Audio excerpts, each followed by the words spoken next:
Ever stop to think about this? You can smash a tennis serve with your arm, but you can't bend your own skull. Why is that? Hey everyone, and welcome to Subjects Simplified. We're the channel that's going to get you ready for your exams, minus that boring textbook marathon. So today, we are diving deep into the skeletal system. We're going to be talking about joints, those incredible bits of biological engineering that let you score goals, sprint for the finish line, and, stop you from moving like some kind of rusty robot. All right, here's our game plan for today. First up, we're going to cover Joints 101, the big three classifications. Then, we're going to zoom in on the real MVPs of movement, the synovial joints. After that, we'll peek under the hood to see what makes them work so well, and finally, we'll connect it all back to those game-winning moves you see on the field every day. Okay, let's dive right in. Joints 101. So, have you ever really thought about why you can bend some parts of your body but not others? I mean, why does your knee bend but your forehead doesn't? Well, it all comes down to the type of joint we're talking about. It's because your skull is held together by something called fibrous joints, and their one and only job is protection. They don't move at all. Think of it like a built-in helmet, which is awesome for heading a soccer ball, but yeah, pretty terrible for yoga. So this table here really breaks it all down nicely. You've got your fixed fibrous joints, like we just talked about with the skull. Then you've got cartilaginous joints. These guys are just slightly movable. Think about your vertebrae, right? They let you bend your spine just a little. But the ones we really care about for sports, the absolute all-stars, are the synovial joints. They're the ones that are freely movable. Okay, so let's get into the good stuff. The MVPs, synovial joints. Seriously, if your body was a sports team, these joints would be the star players. They're the ones making all the big plays happen. So there are 6 main types of these joints, and each one has a totally unique design for a really specific job. Let's just run through them real quick like we're watching a highlight reel. First up, you've got the ball and socket joint. We're talking about your shoulder and your hip here. This is the joint that lets a pitcher throw a 100-mile-per-hour fastball. It allows for movement in pretty much every direction: flexion, extension, rotation, the whole shebang. It's the freest of them all. Then we have the hinge joint. This one's pretty easy to picture. It works just like a door hinge. Think about your knee or your elbow. It's all about movement in one direction, flexion and extension, back and forth. Super powerful and stable, but yeah, no sideways wiggling at the elbow, please. Next is the pivot joint. This one allows for rotation around a single axis. It's how you can shake your head no, or how a golfer rotates their forearm to get that perfect swing. That little bit of rotation is absolutely crucial for so many sports. Okay, now for the condyloid and saddle joints. These guys are a bit more specialized. You'll find them in your wrist and at the base of your thumb. They let you move back and forth and side to side, but not full rotation. They're all about that fine motor control you need to flick your wrist for a perfect jump shot in basketball. And last but not least, we've got the gliding joint.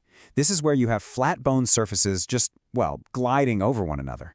Think about the tiny bones in your wrists and ankles. These are the subtle movers, making all those tiny adjustments that a gymnast needs to stick a landing on the beam.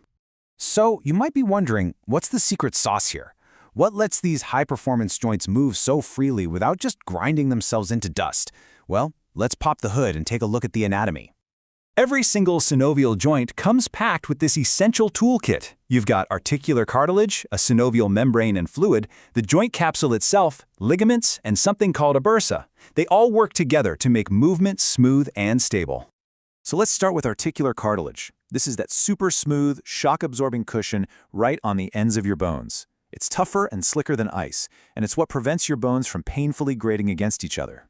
It's your body's built-in suspension system. Then there's synovial fluid. Okay, think of this stuff as premium-grade engine oil for your joints. It lubricates everything and nourishes that cartilage. Without it, your joints would be a creaky, rusty disaster. This fluid is what keeps a full-speed sprint feeling incredibly smooth. And you can't forget ligaments. These are basically the body's super strong duct tape. They're these tough fibrous bands that connect bone to bone, and they provide critical stability. This is literally why your knee doesn't just fly apart when you cut hard on a football pitch. The ligaments hold it all together. All right, so we've looked under the hood. We know the parts. Now let's see how they work together to create those game-winning moves. How does all this anatomy translate into what we see on the field? Okay, let's start with the most basic pair of movements: flexion and extension. Super simple. Flexion is just decreasing the angle of a joint. Think about the up part of a bicep curl. Extension is increasing the angle, like when you kick a soccer ball forward. You're using these two constantly in pretty much every sport. Next up, abduction and adduction. Here's an easy way to remember this one. To abduct something is to take it away, right? So abduction is moving a limb away from the center of your body. And adduction is just adding it back toward the midline. Think about raising your arm out to the side. That's abduction. Bringing it back down is adduction. All right, now for the 360-degree moves. Rotation is pretty straightforward. It's just twisting a bone along its axis, like when a swimmer turns their head to breathe. But circumduction? That's the really cool one. It's where you make a big cone shape with your limb. It's actually a combination of flexion, extension, abduction, and adduction all in one smooth motion. That big wind-up for a tennis serve? That's classic circumduction.